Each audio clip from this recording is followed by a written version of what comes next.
I want to go back to one thing you said about how you asked the question, because I mean, listen, I'm with you. You can frame things in a way that sound cool. You can frame things in a way that sounds scary, but there is something really interesting about this idea of cross-site tracking that seems to be at the heart of a lot of this stuff. It's probably a mix of, as you said, just kind of not understanding how it's happening.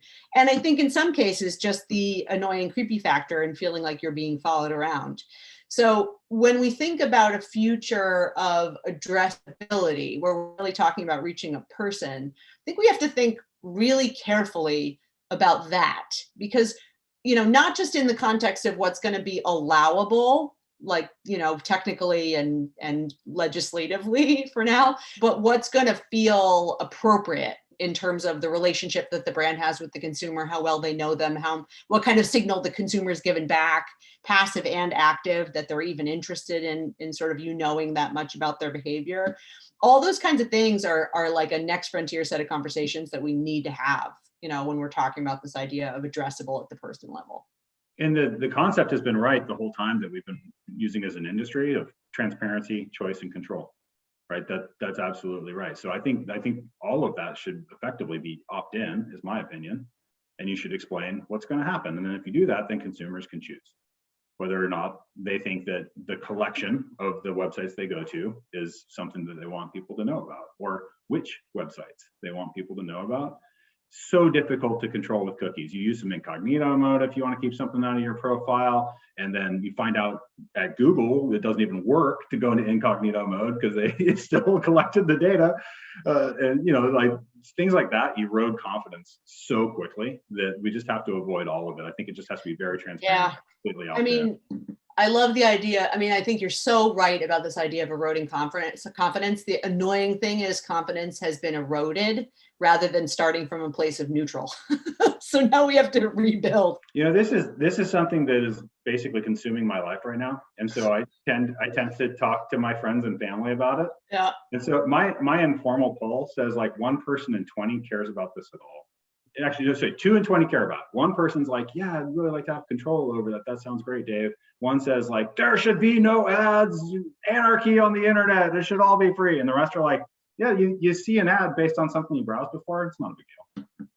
Yeah, I mean, I hear you. I mean, that's why it was one of the reasons a couple of years ago when I did that research that I was telling you about, we went out and actually we have this thing called Community Voices. We actually sent a like sort of long form set of questions to like several hundred consumers.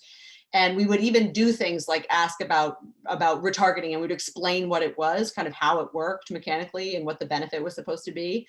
And as I said, the opinions about it were so variable. So some people who were, young and very digitally savvy would say, I'm fine with it in all circumstances. Others who were young and digitally savvy would say, in no situation ever am I okay with it. And so part of it is that we've had this sort of default setting of consumers being like some kind of uniform, thing, and they're just not. And we just haven't really taken the time to try to understand that stuff because there is a lot of variability.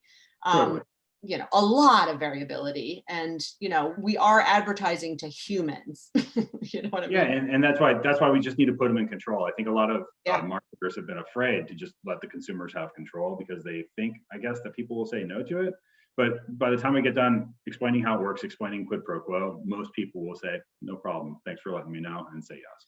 It's interesting because my colleague Fatima, who writes a ton about consumer privacy and among other things, I borrowed her definition of privacy in the context of marketing advertising, the control we have over information about ourselves, to bring to this conversation, because that feels right. It's like, if you treat privacy as somehow an all or nothing, like you either 100% don't know me or 100% do know me, it's just the wrong way to look at it, right? If a consumer feels like it's been explained to her and she feels like she's finally in control and she feels like things are sort of finally working the way that she feels okay about, and we aren't super careful with that, every single person who works in this industry, we will wreck it. And I have to say, I'm nervous about that. I'm more optimistic than you are about that. I think that so by default, cookies gave the data to everyone all the time, and that's going away. So actually, that's good that that's going away. Now, data doesn't move unless you mean it to. Yeah. And so the person who collects the data is going to need to take responsibility for that data. They're going to need to understand what happens to it, make smart choices with it. So I think that is the new starting point, is going to, solve a lot of the problems. And then I think, when we design our self-regulation, we need to avoid the mistakes of the past of trying to make the tent too big. Sometimes people just, we've stretched and we've said, like, let's maybe bring that thing in. And that's the temptation that we need to avoid.